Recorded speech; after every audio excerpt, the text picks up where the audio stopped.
ایک گینگ کے میں ہتھے لگا تھا نوسربازوں کے، یہ جو ملازمت کا آپ کو کرتے ہیں نا، پتہ یہ چلا کہ اس میں پنجاب پولیس کے لوگ شامل تھے۔ کوئی اس طرح کا کام ہو رہا ہے تو اس کی ایک اکانومی تو اس کے پیچھے ضرور ہوتی ہے، اور اس میں لوگوں سے پیسے لے کے بھی انہیں چھوڑا جاتا ہے۔ احمد نورانی والا اسٹوری بھی آپ نے افیکٹ فوکس پائی تھی کہ اسلام آباد میں کچھ لوگ ہیں، کچھ وکیل بھی اس میں ہیں اور کچھ ایف آئی اے کے اپنے اہلکار بھی شامل ہیں، وہ نکلتے ہیں صبح سے شام تک کچھ ڈھونڈنے کے، کوئی جیسے نہیں ہوتا ہے کوئی مرغہ مل جائے اور اس کو ذبح کر لیں، اسی طرح بالکل کسی بندے کو ڈھونڈ رہے ہوتے ہیں، بلاسفیمی کا اس پہ کوئی چیز لگائیں، ڈیفیمیشن کا کوئی لگائیں، تو یہ اسٹیٹ کے ادارے بھی اس طرح کے ملوث ہوتے ہیں۔ بالکل ملوث ہوتے ہیں، انڈیویجولز ملوث ہوتے ہیں۔ انڈیویجول کی بات کر رہا ہوں۔ ایک گینگ کے میں ہتھے لگا تھا نوسربازوں کے، بڑا دلچسپ ہے واقعہ۔ یہ جو ملازمت کا آپ کو کرتے ہیں نا، ملازمت، تو پتہ یہ چلا کہ اس میں پنجاب پولیس کے لوگ شامل تھے، کیونکہ میں نے پھر جب اس کی تحقیق کروائی تو انٹیلیجنس بیورو آئی بی نے کیا تو پتہ چلا کہ وہ پنجاب پولیس کے لوگ اس میں شامل تھے۔ لیکن ایک پورا سلسلہ اس طرح کے نیٹ ورکس ہیں اور انٹرنلی بھی ہوتی ہیں، کارروائیاں ہوتی ہیں بہت ساری، لیکن پورا سسٹم آپ کو پتہ ہے روٹن ہے نا۔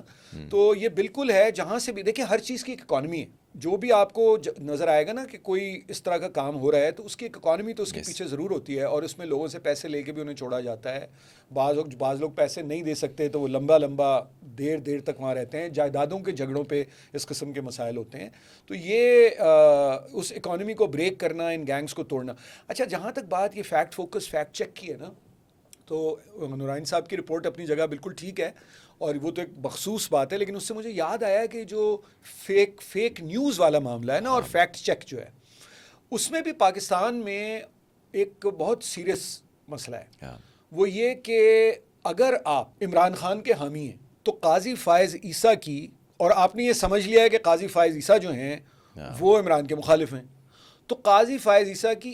3 ہفتے پرانی ویڈیو کو آپ آج کی تازہ ویڈیو کہہ کے کسی اور موضوع، کسی اور سیاق و سباق میں چلا دیں گے، اور وہ بتاتے رہیں گے آپ کو فیکٹ چیک والے کہ یہ درست نہیں ہے، لیکن آپ کو کوئی فرق نہیں پڑے گا۔ بالکل اسی طرح اگر آپ میاں نواز شریف کے حامی ہیں تو میں اگر آپ سے یہ کہوں کہ یا اسحاق ڈار جو ان کے ساتھ ہیں ان کے، تو اب آپ میاں نواز شریف کے بارے میں اگر 400 ثبوت لے کے آ جاؤں، مثال دے رہا ہوں آپ کو کہ یہ ثبوت ہیں جہاں ان کی پکڑ ہونی چاہیے یا جہاں انہوں نے غلط کام کیے، آپ نہیں مانیں گے۔ تو پاکستان میں فیکٹ چیک کا کوئی چکر نہیں ہے، نہ فیکٹ فوکس کا کوئی مسئلہ ہے۔ یہاں کلٹس ہیں، یہاں بلائنڈ فالوئنگ ہے، کوئی تسلیم کرنے کو تیار نہیں ہوتا، اور پڑھے لکھے لوگ، بے انتہا پڑھے لکھے لوگ تسلیم نہیں کرتے اگر ان کے پہلے سے طے شدہ نظریات کے برخلاف حقائق ہوں تو حقائق کو مسترد کر دیتے ہیں۔ اور ہم سننا بھی وہی چاہتے ہیں کہ جو مجھے اچھا لگے، یہ نہیں کہ جو حقیقت ہے۔